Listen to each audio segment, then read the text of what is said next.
ठीक है बच्चों, अब आ जाओ क्वेश्चन नंबर 8 में। क्वेश्चन नंबर 8 में क्या है, in each of the following determine whether the statement is true और फॉल्स। हमें क्या करना है, हमें सबसे पहले ये चेक करना है कि स्टेटमेंट ट्रू है या फॉल्स है। If it is true prove it, if it is false give an example.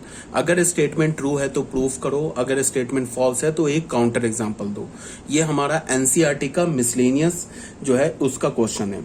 तो सबसे पहला क्या है कि अगर x a का एलिमेंट है और a हमारा a सेट का एलिमेंट है तो x b सेट का एलिमेंट है, ये ट्रू है या फॉल्स है? तो बिल्कुल ऑब्वियस सी बात है, ये फॉल्स है।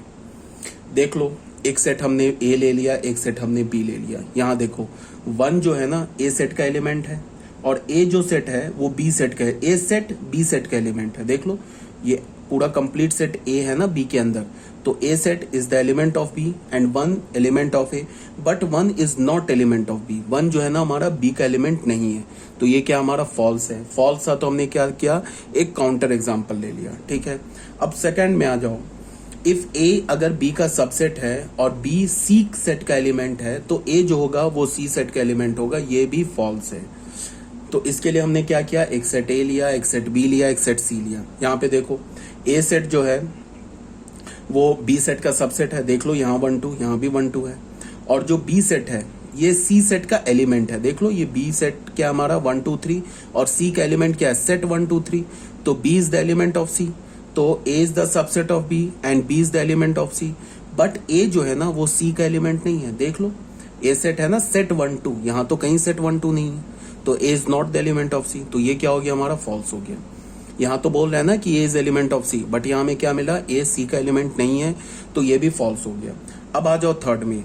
If A is the subset of B and B is the subset of C then A is the subset of C, ये ट्रू है। बिल्कुल ऑब्वियस सी बात है, अगर ए बी का सबसेट है तो ए के सारे एलिमेंट बी में प्रेजेंट है, और अगर बी सी का सबसेट है तो बी के सारे एलिमेंट सी में प्रेजेंट है। तो ए के सारे एलिमेंट बी में है और बी के सारे एलिमेंट सी में है, तो फिर ए के भी तो सारे एलिमेंट सी में हो जाएंगे। इसका क्या मतलब हुआ, a is the subset of c।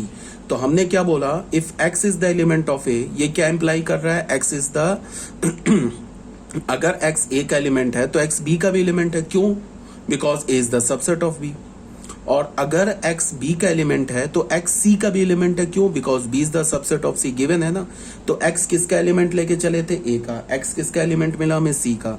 तो क्या हो गया, a is the subset of c, hence proof हो गया। ठीक है, अब फोर्थ पार्ट में आ जाओ। ये क्या बोल रहा है कि अगर a b का सबसेट नहीं है और b c का सबसेट नहीं है तो a भी c का सबसेट नहीं है, ये फॉल्स है। अगर a b का सबसेट नहीं है और b c का सबसेट नहीं है तो a c का सबसेट हो भी सकता है, ऐसा नहीं होगा कि a c का सबसेट नहीं होगा। तो ये फॉल्स है, उसके लिए हमने काउंटर एग्जांपल लिया। देखो ये a सेट लिया, ये b सेट लिया, ये c सेट लिया। a देख लो b सेट का सबसेट नहीं है, बिकॉज इसमें देखो 1 2 है, इसमें 1 तो नहीं है प्रेजेंट, तो इसका मतलब a b का सबसेट नहीं है।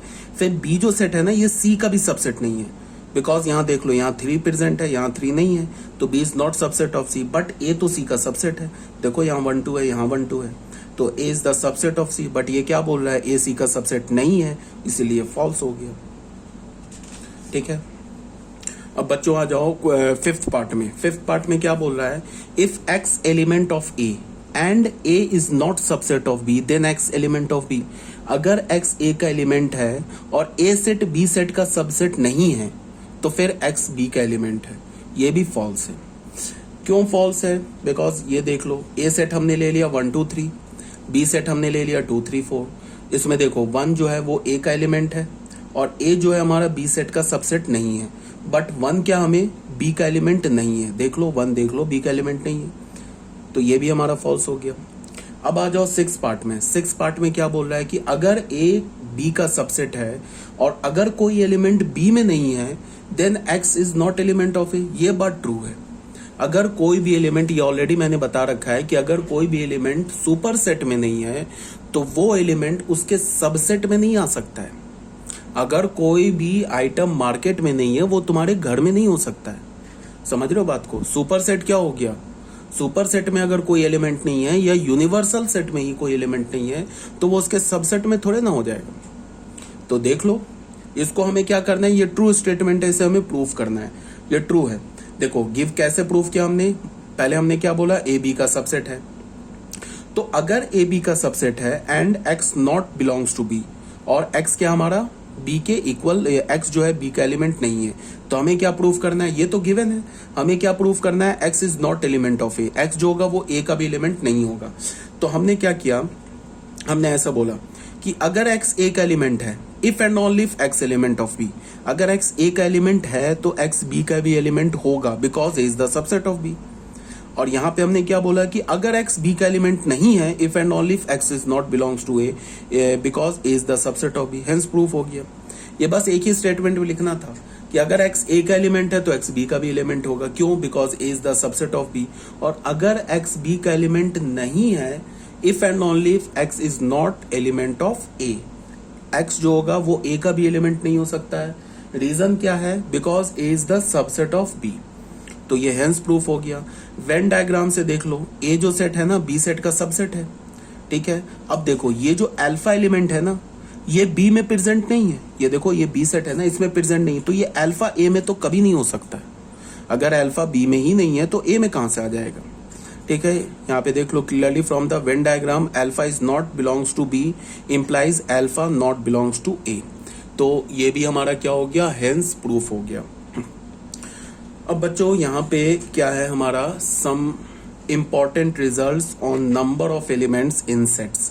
ये हमारा बिल्कुल लास्ट टॉपिक है सेट का, तो इसके कुछ रिजल्ट्स है उसको हम देख लेते हैं। सबसे पहला रिजल्ट क्या है, इसको देखो, हाँ मैं ये बता रहा हूँ कि जितने भी मैं अभी थ्योरम्स बताऊंगा, इन सारे थ्योरम्स में से सिर्फ तुम्हें 2 थ्योरम्स को याद रखना है, ठीक है। 2 थ्योरम्स है जिन्हें तुम्हें याद रखना, रट जाना है। अब बाकी जितने भी थ्योरम्स हैं उसमें कहीं कोई याद रखने की जरूरत नहीं है, सिर्फ लॉजिक से वो देन एंड देयर वो फॉर्मूला आप लिख लोगे। अगर तुम्हारा लॉजिक क्लियर है, तुम्हारी अंडरस्टैंडिंग क्लियर है, तो तुम्हें याद करने की जरूरत नहीं पड़ेगी, सिर्फ 2 फॉर्मूला तुम्हें याद रखना है, ठीक है। जिसमें ये पहला फॉर्मूला नंबर 1, ये तुम्हें याद रखना है, ये तुम्हें बिल्कुल रट जाना है। यहां पे क्या बोल रहा है, if A and B are any 2 finite sets then number of element in A union B is equal to number of element in A plus number of element in B minus number of element in A intersection B. अगर A और B कोई 2 finite set है तो A union B में number of elements किसके equal होगा, number of element in ए में पहले नंबर ऑफ एलिमेंट काउंट कर लो, फिर नंबर ऑफ बी में काउंट कर लो, और इन दोनों में के नंबर ऑफ एलिमेंट का सम ले लो, इनके सम में से ए इंटरसेक्शन बी के नंबर ऑफ एलिमेंट को सब्ट्रैक्ट कर दो, तो हमें क्या मिल जाएगा, number of element in A union B. ये हमें बच्चों प्रूफ करना है। कैसे प्रूफ करेंगे, देख लो। सबसे पहले हमने केस 1 लिया। केस 1 में हमने क्या बोला, when A and B are joint sets, A और बी ज्वाइंट सेट है, इसका मतलब ए और बी के बीच का इंटरसेक्शन 5 नहीं है, तो are joint set that is A intersection B is not equals to 5। अब तुम बताओ clearly A minus B, A intersection B and B minus A are disjoint, then their union is A union B. अब एक बात ये बताओ, A minus B, B minus A और A intersection B, ये डिसज्वाइंट सेट होगा। सबसे पहले तुम्हें क्या याद रखना है कि अगर मान लो हमने 2 डिसज्वाइंट सेट ले लिया, ए और बी ले लिया डिसज्वाइंट सेट, ठीक है। अब अगर मैं बोलूं ए यूनियन बी में कितने एलिमेंट्स होंगे, तो ये तो सिंपल सी बात है, ए के एलिमेंट्स को काउंट कर लो प्लस बी के एलिमेंट्स को काउंट कर लो, बिकॉज ए यूनियन बी में number of element in A plus number of element B. क्यों होगा, बिकॉज ए यूनियन बी के अंदर ए और बी का कोई कॉमन एलिमेंट नहीं आएगा। देखो प्रॉब्लम कहां होती है, जब ए और बी के बीच का कॉमन एलिमेंट आ जाए, तब ए यूनियन बी में क्या होगा, ए और बी का अगर कॉमन एलिमेंट आ जाए तब हमें कुछ सब्ट्रैक्ट भी आगे करना होगा। बट यहाँ पे क्या है, ए में मान लो 5 एलिमेंट है, बी में मान लो 8 एलिमेंट है, तो अगर मैं बोलूं ए यूनियन बी में कितने एलिमेंट होंगे, तो 5 + 8 13 एलिमेंट्स होंगे। ये तो बिल्कुल ऑब्वियस सी बात है, ठीक है। तो यहाँ पे क्या, हाँ अब अगर यहाँ पे क्या बोला जा रहा है कि ए और बी अगर हमारा ज्वाइंट सेट है, भले ही ए और बी ज्वाइंट है, बट ये जो हमारा है ना ए माइनस बी ये वाला सेट, और ये जो हमारा रीजन है ना बी माइनस ए ये सेट, और ये जो रीजन है ना हमारा ए इंटरसेक्शन बी का, ये तीनों डिसज्वाइंट सेट है। A intersection B, A minus B और बी माइनस ए, ये डिसज्वाइंट सेट्स है, ठीक है। तो अब अगर मैं बोलूं कि ए यूनियन बी को मैं क्या लिख सकता हूं, अगर मैं डिसजॉइंट सेट के फॉर्म में लिखूं तो क्या लिख सकता हूं, A minus B union A intersection B union B minus A, ऐसे लिख सकता हूं डिसजॉइंट के फॉर्म में। ये सेट और ये सेट डिसजॉइंट है, तो अगर मैं number of element A union B का ले लूं तो ये तीनों सेट तो डिसजॉइंट है, तो सिंपली क्या हो जाएगा, इन तीनों के नंबर ऑफ एलिमेंट्स ले लो, number of element A minus B plus number of element A intersection B plus number of element in B minus A, ऐसे ले लो, कोई प्रॉब्लम नहीं है। तो यहाँ पे यही काम हमने किया है। अब ये बताओ number of element in A minus B कैसे मिलेगा, ये इस रीजन में कितने एलिमेंट्स होंगे ये हमें कैसे पता चलेगा। ए में से, इस सेट ए में से तुम ए इंटरसेक्शन बी के एलिमेंट को हटा दो, तो ये क्या हो जाएगा, नंबर ऑफ एलिमेंट ए में से तुम ए इंटरसेक्शन बी के एलिमेंट को हटा दो, तो क्या हो जाएगा, number of element in A minus B. ये क्या लिखा है हमारा, number of element in A minus B. A intersection B को हमने ऐसे ही छोड़ दिया, ए इंटरसेक्शन बी। अब number of element in B minus A कैसे लिखेंगे, तुम बी में से ए इंटरसेक्शन बी के एलिमेंट को हटा दो, तो number of element in A B minus A आ जाएगा। तो देखो ये कैंसिल हो गया, ये कैंसिल हो गया, तो हमें क्या मिला, number of element in A plus number of element in B minus number of element in A intersection B. ये किसके इक्वल हो गया, number of element in A union B. ये हमारा एक स्टैंडर्ड रिजल्ट आ गया, इसे तुम्हें याद रखना है, मेमोराइज करना है, तुम्हें याद रखना है इस रिजल्ट को, समझ रहे हो ना बात को, ये इंपॉर्टेंट रिजल्ट है, इसे तुम्हें याद रखना है। तो इस रिजल्ट को हम ऐसे भी देख सकते हैं, बिल्कुल सिंपल से लॉजिक से भी समझ सकते हैं। ए यूनियन बी में क्या एलिमेंट होगा, हमने क्या किया पहले, ए यूनियन बी हमारा सेट क्या होगा, ऐसे ही होता है ना हमारा A union B set, simple logic से भी समझ सकते हो, ए और बी, ये हमारा ए यूनियन बी की शेडिंग हो गई, ठीक है। तो ए यूनियन बी में हमें नंबर ऑफ एलिमेंट चाहिए, तो हमने क्या किया, ए सेट का सारा एलिमेंट काउंट कर लिया, ठीक है, बी सेट का सारा एलिमेंट काउंट कर लिया। तो जब हमने ए सेट के सारे एलिमेंट को काउंट किया तो उसमें ए इंटरसेक्शन बी भी काउंट हो गया, और जब हमने बी सेट के सारे एलिमेंट को काउंट किए तो ये ए इंटरसेक्शन बी 2 बार काउंट हो गया ना, बट हमें चाहिए कितनी बार, एक ही बार चाहिए, तो एक बार सब्ट्रैक्ट कर दिया। जैसे हमने लिखा ना एन ए, तो इसमें तो ए इंटरसेक्शन बी के भी एलिमेंट काउंट हो गए, फिर हमने लिखा एन बी, तो इसमें बी इंटरसेक्शन ए के भी एलिमेंट काउंट हो गए, तो हमारे पास एन ए से ए इंटरसेक्शन बी का एलिमेंट काउंट हो गया, एन बी से भी फिर ए इंटरसेक्शन बी का एलिमेंट 2 बार काउंट हो गया, बट हमें तो एक ही बार काउंट करना है ना, तो एक बार सब्ट्रैक्ट कर दिया तो बैलेंस हो गया। तो ऐसे भी तुम सिंपल लॉजिक से समझ सकते हो, या जो ये अभी हमने प्रूफ किया ऐसे भी तुम समझ सकते हो, ठीक है। तो इसको हमने क्या बोल दिया, number of element in A union B को हमने क्या बोला, number of element in A plus number of element in B minus number of element in A intersection B. ये हमारा केस 1 था, when A and B are joint set, that is A intersection B is not 5। अब आ जाते हैं case 2 में। Case 2 में क्या होगा, A and B are disjoint set, अगर ए बी डिसजॉइंट सेट है तो इनके बीच का इंटरसेक्शन क्या होगा, 5, तो ए इंटरसेक्शन बी 5 होगा। अगर ए इंटरसेक्शन बी 5 है, ए इंटरसेक्शन बी में कोई एलिमेंट ही नहीं है, तो इसके नंबर ऑफ एलिमेंट क्या हो जाएंगे, 0, A union B, number of element 0 हो जाएंगे। तो तुम क्या लिख सकते हो, ए यूनियन बी को क्या लिख सकते हो, n A plus N B. क्यों लिख सकते हो, because A and B are disjoint set. तो n A plus N B में अगर तुमने -0 कर दिया तो कोई प्रॉब्लम ही नहीं है, -0 की जगह क्या डाल दो, ए इंटरसेक्शन बी डाल दो, number of element in A intersection B. कहने का क्या मतलब है, चाहे हमारा ए और बी ज्वाइंट सेट हो, चाहे हमारा ए और बी डिसजॉइंट सेट हो, ये जो फॉर्मूला है ना, ये फॉर्मूला दोनों के लिए वैलिड है। If A and B are joint set तो भी ये फॉर्मूला वैलिड है, if A and B are disjoint set तो भी ये फॉर्मूला वैलिड है, ये कहने का मतलब है, ठीक है। बट अगर हमें पता है ना कि ए और बी हमारा डिसजॉइंट सेट है, अगर हमें ये पता है तो सिंपली ए और बी डिसजॉइंट सेट है तो सिंपली ए यूनियन बी किसके इक्वल हो जाएगा, N A plus N B के इक्वल हो जाएगा। अगर ए और बी हमारा डिसजॉइंट सेट है, ज्वाइंट सेट नहीं है। अगर तुम इसमें लिखना चाहते हो N of A intersection B तो कोई प्रॉब्लम नहीं, बिकॉज ये 0 के इक्वल है। और ए और बी अगर हमारा ज्वाइंट सेट है तो फिर ए यूनियन बी किसके इक्वल हो जाएगा, N A plus N B minus N times A intersection B, ये इसके इक्वल होगा। अब यहाँ पे ये 5 के इक्वल नहीं होगा, बिकॉज ए और बी ज्वाइंट सेट है तो ए इंटरसेक्शन बी में कुछ ना कुछ एलिमेंट होंगे, तो ये 5 के इक्वल नहीं है। मतलब ये 5 का मतलब ये 0 के इक्वल नहीं है। ए इंटरसेक्शन बी हमारा ज्वाइंट के लिए क्या होगा, 5 के इक्वल नहीं होगा, तो number of element in A intersection B ये 0 के इक्वल नहीं होगा। ठीक है, ये बात क्लियर हो गई। अब इसमें एक छोटा मोटा कुछ नोट्स देख लेते हैं।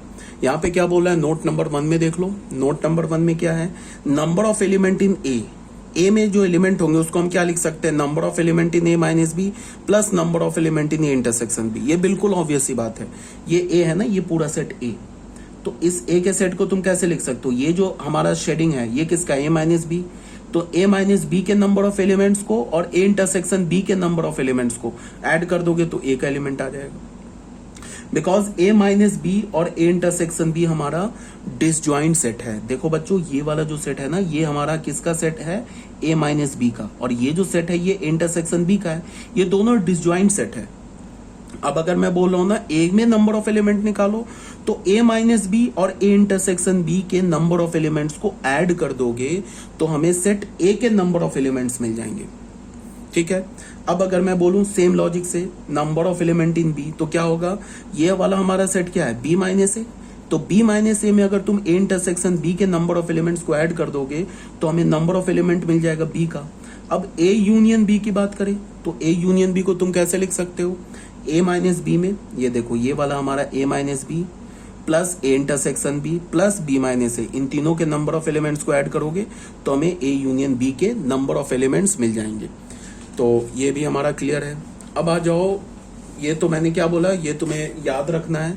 और ये जो हमारा सेकंड पार्ट है ना, ये A union B union C, ये फॉर्मूला भी बेटा याद रखना है, ये फॉर्मूला रट जाना है। अब बाकी बस यही 2 फॉर्मूला मैं बोल रहा हूँ याद रखने के लिए, बाकी मैं कोई फॉर्मूला नहीं बोलूंगा तुम्हें, बाकी सब मैं बता दूंगा याद कैसे रखना है। बस ये 2 फॉर्मूलाज तुम्हें रट जाने। इसमें क्या बोल रहा है, number of element in A union B union C is equal to number of element in A plus number of element in B plus number of element in C. देखो माइनस, यहाँ पे पैटर्न चल रहा है, A intersection B, B intersection C, C intersection A, plus number of element in A intersection B intersection C. ये cyclic हो गया ना, A intersection B, B intersection C, C intersection A, plus number of element in A intersection B intersection C. अब इसका proof क्या है, पहले तो ये फॉर्मूला रट जाना है, ठीक है।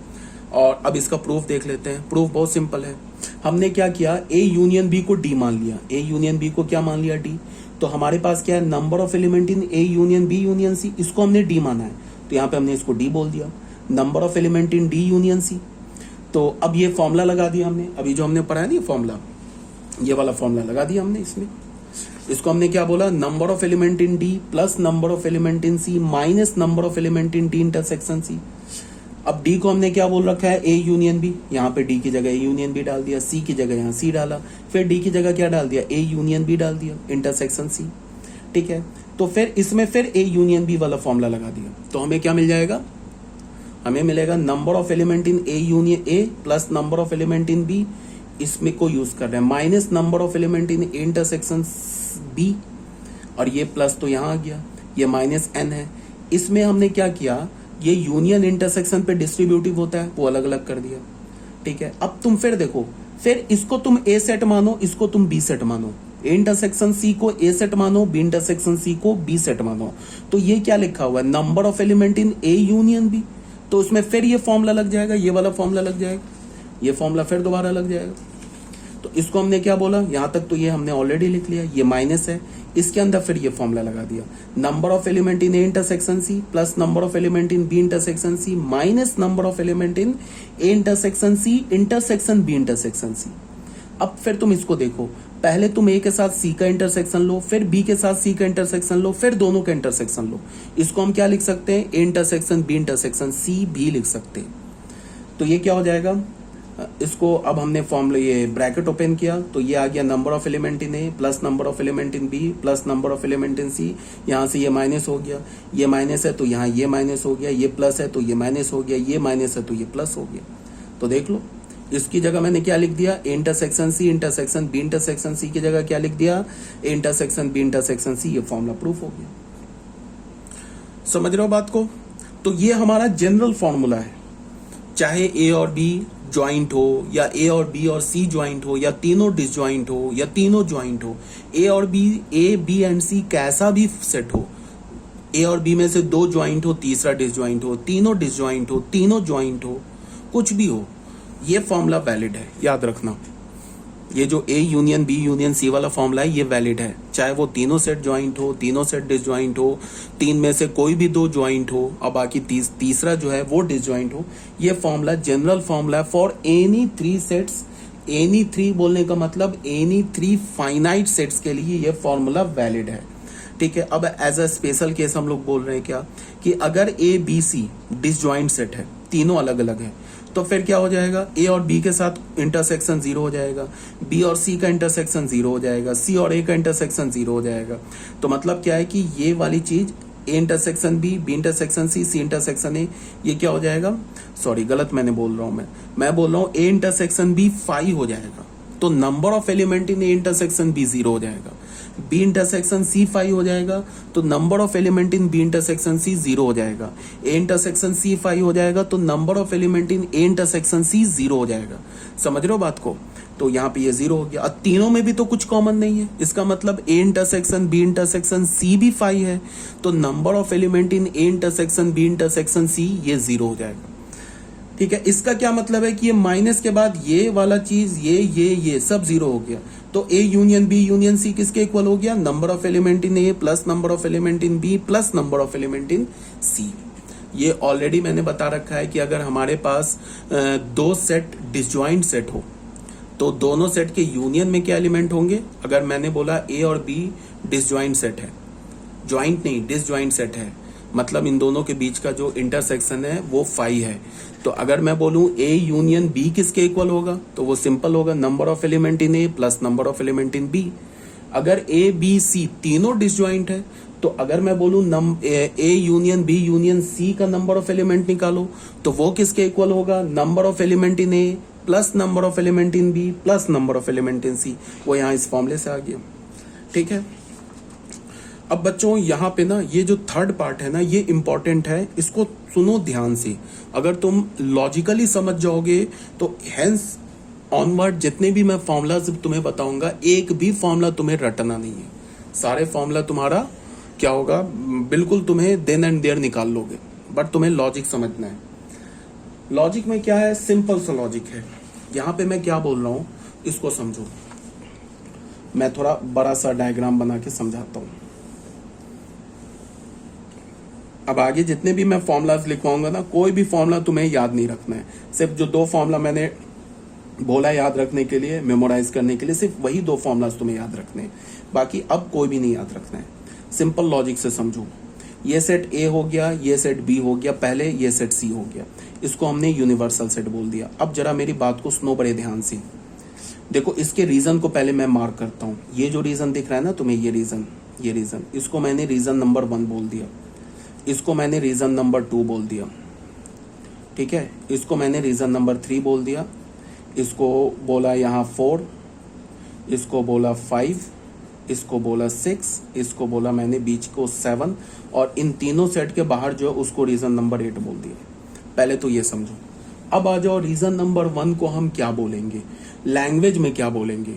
एक बात ये इंपॉर्टेंट है कि जो इस टाइप के वर्ड प्रॉब्लम्स जो आते हैं ना सेट में, वो सेट गिवन नहीं होता है, सेट का लैंग्वेज गिवन होता है। वो ऐसे नहीं बोलेगा फाइंड बी माइनस सी, ये नहीं बोलेगा, वो बोलेगा find the number of all the element in B but not in C, ऐसे बोलेगा लैंग्वेज में।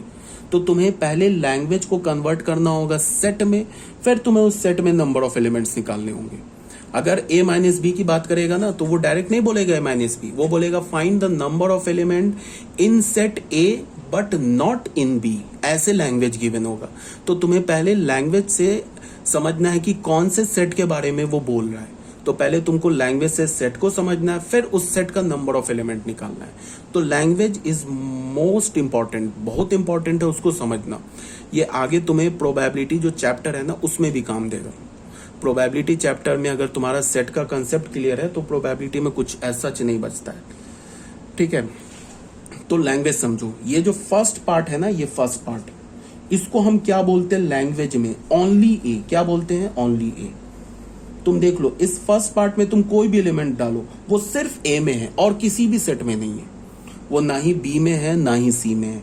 तो फर्स्ट पार्ट को हम क्या बोलेंगे, ओनली ए, सिर्फ ए।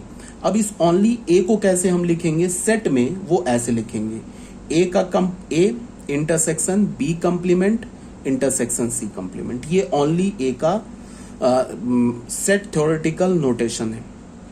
ये ओनली ए, ये ऐसे। अब कोई बोलेगा कि ऐसे कैसे हो गया, तो उसके लिए वेन डायग्राम है, वेन डायग्राम देख लो, मैं बना के दिखा दे रहा हूं। 3 सेट बनाता हूं मैं, 1 2 और 3। एक मैं करके दिखा दे रहा हूं, समझ जाओ। ए सेट बी सेट सी सेट, इसमें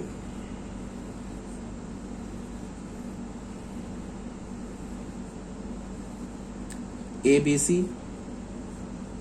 ये हो गया ए बी सी, ये हो गया ए बी सी।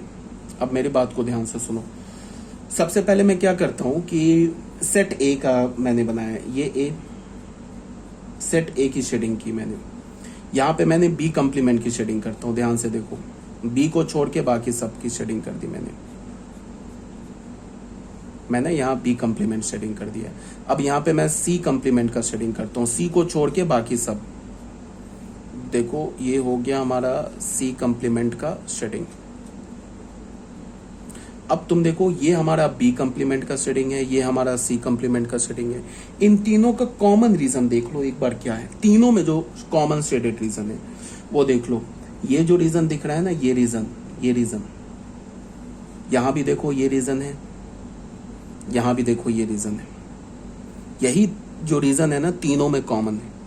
अब बाकी अगर तुम इस रीजन को देखोगे तो ये रीजन तो ए में है, बट देखो बी कंप्लीमेंट में नहीं है, सी कंप्लीमेंट में है बट बी कंप्लीमेंट में नहीं है, तो तीनों के कॉमन में तो नहीं आ सकता है।